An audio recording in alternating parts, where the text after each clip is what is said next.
everyone, welcome back to Streed's Guide to Fraggle Rock. Today I'll be reviewing Season 3, Episode 19, The Incredible Shrinking Moki. This episode starts out with Doc becoming concerned of Sprocket's odd behavior since he hasn't eaten his supper, rushing out the door immediately when he's invited to a meeting with Marigold. Meanwhile on the Rock, Moki and Red are lost en route to a puppet show rehearsal they're acting in. Suddenly, Moki hears a faint, tearful moaning, deciding to follow the strange sound, and we're introduced to Fraggle Rock's second worst character of all time.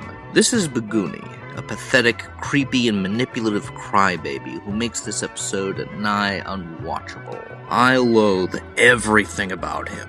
His voice is especially grating, and while I understand that his character is meant to be portrayed as a miserable loser antagonist, I can't muster any ounce of sympathy for a creature this intrinsically pesteros. For some unimaginable reason, Moki sees the good in him and becomes his friend, unaware of his vile tendencies. Meanwhile in the Great Hall, everyone's preparing for the puppet show. Boober's acting particularly out of character, pretending his puppet the court jester has a mind of its own. There's also a lot of noise and nothing much of consequence happens until, however, Beuni calls Moki once again, putting her in a trance-like state. Of course, Moki rushes back to his eerie cave and sings a rapturous tune, encapsulating her misguided devotion to him. Monday, Tuesday, Wednesday, if you're blue, I'll wrap my heart in ribbons just for you.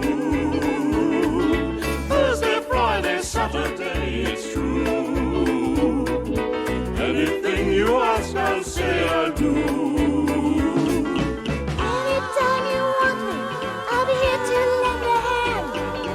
If you want my elbows or my feet, I'll understand. You can tear my heart apart and take it home.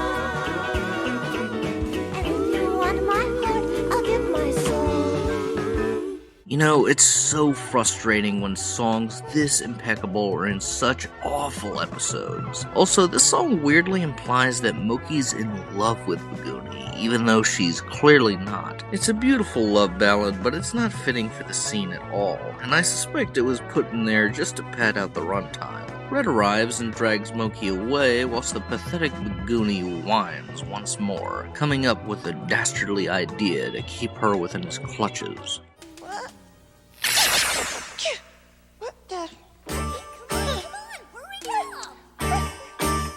We cut to a postcard, and Matt finds himself in someone's house again, seeing children playing with dolls. As you would, he assumes these dolls are actually shrunken silly creatures and attempts to nurse them back to health. The children return and prove themselves to actually be the sadists Matt assumed. Afterwards, Moki and Red return and attempt to rehearse the play again, until Moki hears Beuni beckoning her once more. Her size has changed again, and she arrives nearly out of breath as Beuni creates an entire house at will.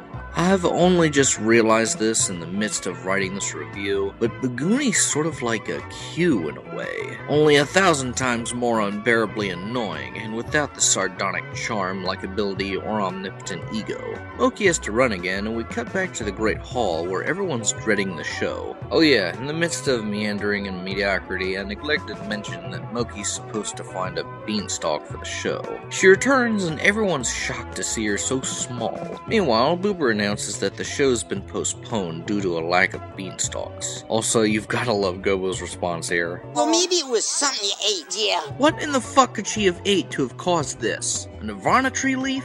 Beuni calls again, and Red becomes increasingly worried about Moki's well-being, whilst Beuni revels in his evilness. Oh, I can't wait for Moki to see the curtains. Oh, I really Moki, hate that man. Moki. Meanwhile, the Fraggle crowd grows restless as Moki rushes back with Beuni, inviting her into the eerie abode, coming to the frightening realization of what he is doing to her. Thank you, thank you, thank you, thank you. Oh, Beuni, it's beautiful. It's charming. It's for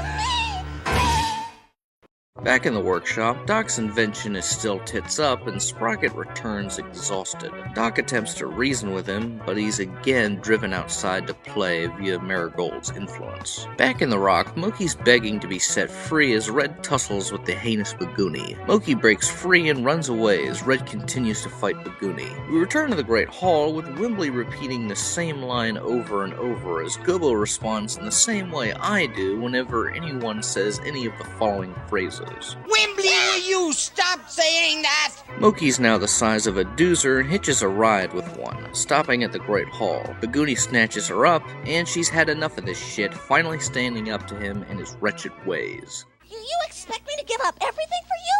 For what? So I can leave my friends and go live at some little house somewhere? Oh, but you like the curtains.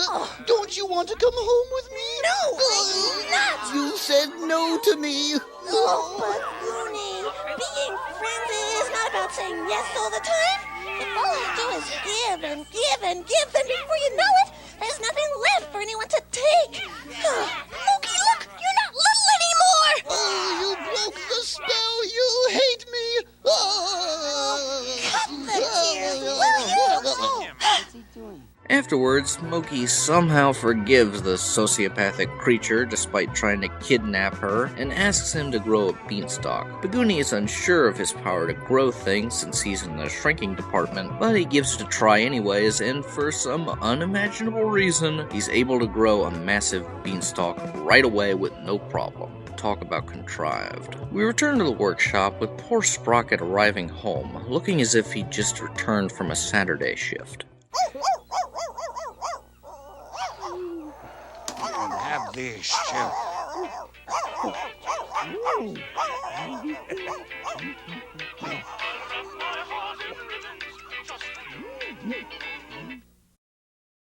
Just in case my thoughts on this episode were in any way vague, allow me to clear the air. I hate this episode. I can't fathom why I ever enjoyed it in any capacity. Despite the good intentions, this episode was really messily written. This is something I've noticed with Jocelyn Stevenson in particular. She's at her absolute best whenever she's writing Cantus and the Minstrels, but everything else is either good, mediocre, or outright flotsam like this. I'm going to keep this section brief because I've already said sufficient in the review segment, but I despise Beuni. I understand that his character is meant to be unlikable to a degree, but there's a difference between villains you love to hate and villains that are so fucking grating you can hardly watch. Beuni falls into the category of characters like Hank Myers, Julius Moomer, and Nate from House. That little prick. No disrespect to the voice actor, but Beuni's voice sounds like nails on a chalkboard in a Taylor Swift concert. You know, come to think of it, his voice is equally as insufferable as the tone Ken Curtis puts on in both Have Gun Will Travel and Gunsmoke. You already know I'm dreading Festus becoming a main character. Voice aside though, Beuni is just a thoroughly unpleasant character. His redemption at the end wasn't earned in the slightest, and I think it could have made for a far more powerful conclusion had Moki told him to leave and don't come back until he's learned the true value of friendship. Beuni got off way too easy for literally shrinking her, attempting to kidnap her, and brainwashing her into something akin to his pet. Wander McMooch attempted the same goddamn thing, and the Fraggles threatened to whoop his slimy ass, but Beuni gets away with it? The fuck? Now, I cherish Fraggle Rock, but here's where the there is no real evil, just misunderstandings philosophy begins to crumble. Beuni can't just change on a whim. That's not how it works. The Mean Genie gets a little leeway only because Wimbley wished for him to see reason, which involved a certain sort of magic. Beuni isn't bound like that. Moki had little to no reason to give him another chance this quickly. I also found the beanstalk sprouting at the end when it's clearly established that Beuni can only shrink things to be painfully contrived. It was likely done as a way to end the episode on an uplifting note, despite how morally backwards the ending is when you analyze it further. The entire episode's message is one of avoiding possessive friends, yet this episode ends with Moki immediately forgiving said possessive friend, which in real life could yield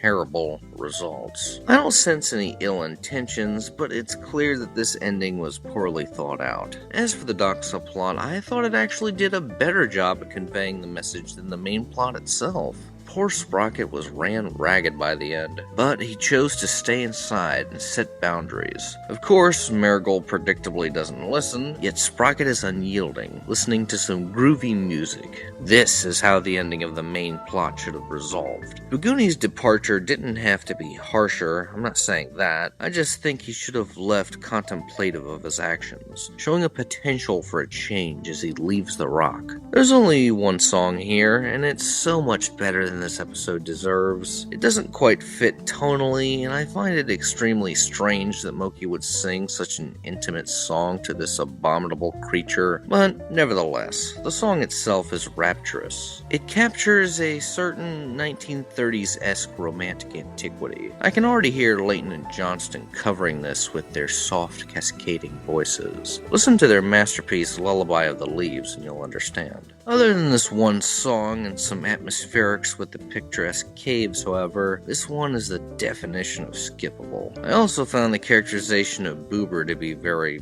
off. Boober is a Fraggle who prides himself on his immense boredom, yet he deliberately pretends his puppet, the court jester, is controlling him. Either this is Sidebottom trolling Boober, or the writing reeking of inconsistency again. I suspect the second one. Overall, this is undeniably the worst episode of the season, riddled with inconsistency. I think I've said all I need to say. I'm gonna give this one a dreadfully insufferable mushroom. Well guys, thank God that's over, and I will see you all next time.